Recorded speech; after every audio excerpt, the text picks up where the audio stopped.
name is Hannah Howard, and I'm a research assistant with the Athens Institute for Education and Research. I'm here today with Dr. George Angelopulo, a professor at the University of South Africa. Hello, welcome. Thank you very much. How are you today? Very good. Great. So we're here today as part of ATNER's new interview series, an initiative to highlight the research endeavors of our academic members and friends. Today, this is part of the 11th Annual International Conference on Global Studies. So tell us a little bit about your academic history and how it's pertinent to this conference. Well, I'm actually here by mistake. Oh. I never planned to be an academic. And what's interesting was while I was working in marketing and communications, I continued my studies until I got my doctorate. From that point onward, I was working in the field that I was in.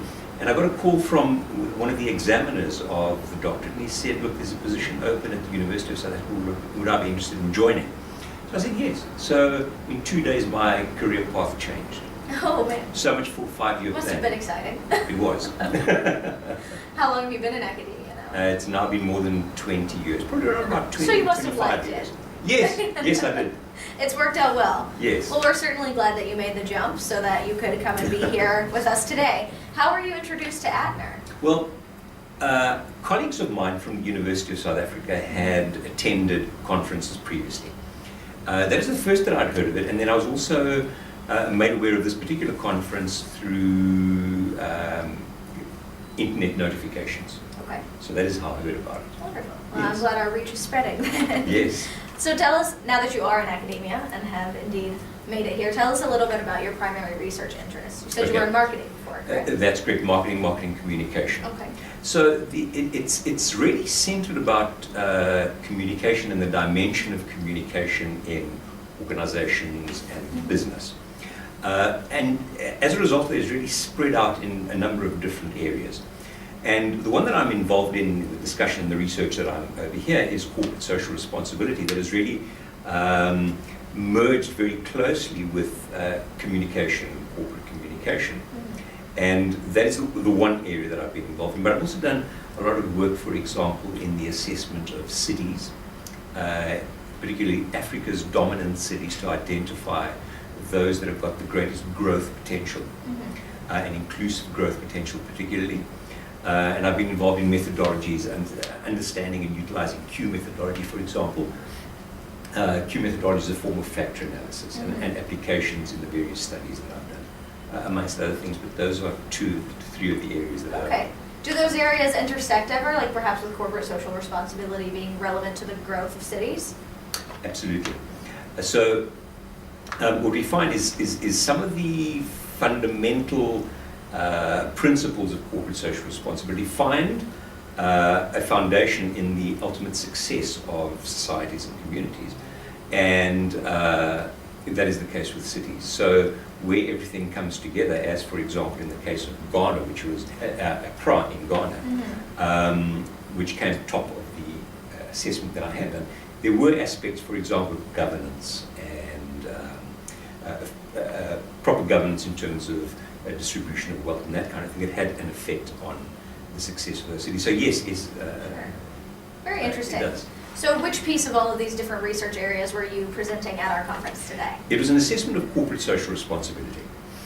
But I guess that unlike most of the discourse on corporate social responsibility, I took a critical approach on corporate social responsibility. Interesting. Okay. And I think this came about through previous research that I've undertaken. I, like almost everyone else in marketing communications and corporate communication, had the view that corporate social responsibility contributes very directly to the improvement of societies that we live in, and is almost a necessary endeavor by companies. But what came out in a lot of the research that I'd been involved in was that this was not the case.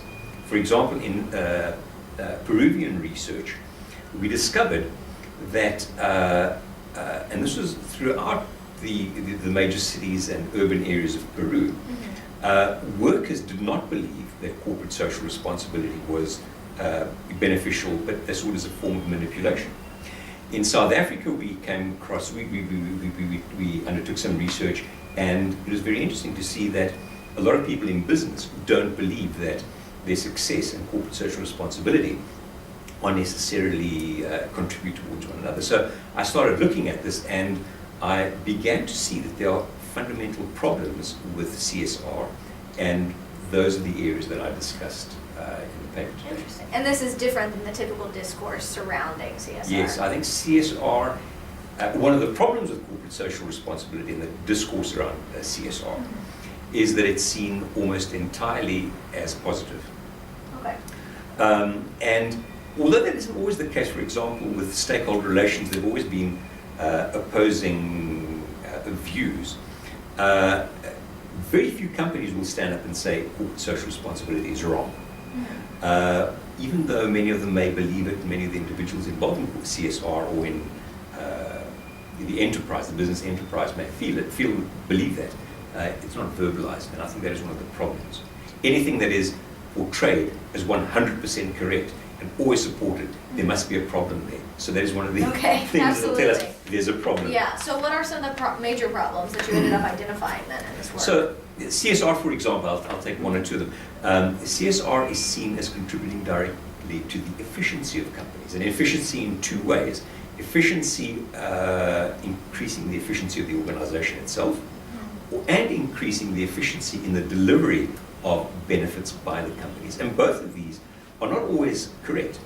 I don't believe that the practice of CSR increases the efficiency of the company because of the resources that are used, the cost of CSR.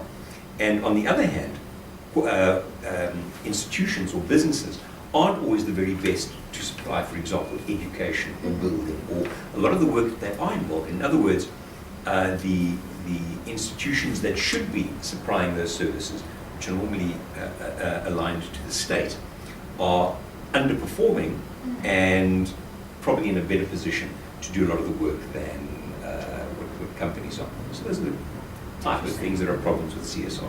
Do you think these problems are maybe universal in a lot of international applications, or specifically with the companies we're looking at? No. I do think that it's not negative in every case. In other words, almost every individual case of CSR generates certain benefits. What I do believe is where it becomes institutionalized, it is to the detriment of society. Okay. Where it becomes an institutionalized norm of operation, I believe that there's a negative aspect to that. In other words, society expects business to do things other than business, and businesses have an influence over governments and the society in which they are involved, thereby building up relations and, for example, getting contracts that ultimately reduce the competitiveness. So they're not selected. So the reach is getting too broad, in a sense. I think so. And also, the fact that it's become institutionalized, I think, has problems of its own. Okay. Do you think that there are ways to combat this? Do you offer any solutions in your research? No, we actually don't. I think what I've done up to this point is I've tried to isolate the problems and suggested certain solutions. And that is perhaps to go back to a point of saying that CSR should maybe revert to what it initially was. And that was a form of altruism.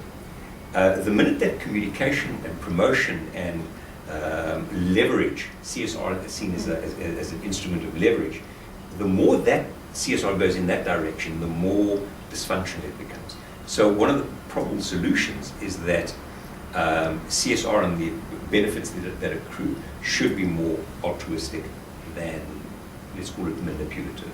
Okay. Yeah. Interesting. So I'm fascinated by it, but how did that go over in the session? Well, it was very interesting because we spoke about all of the papers that were delivered in that session were on the theme. And they really tied in, and there was a dimension of each of these. So in each of them that related to the topic. Okay. So it went on very well. Oh, well, I'm so glad to hear that. We're certainly glad that you were able to be with us here in Athens today, and we hope that you see you again. Thank you very much. It was great to meet you. Thank you.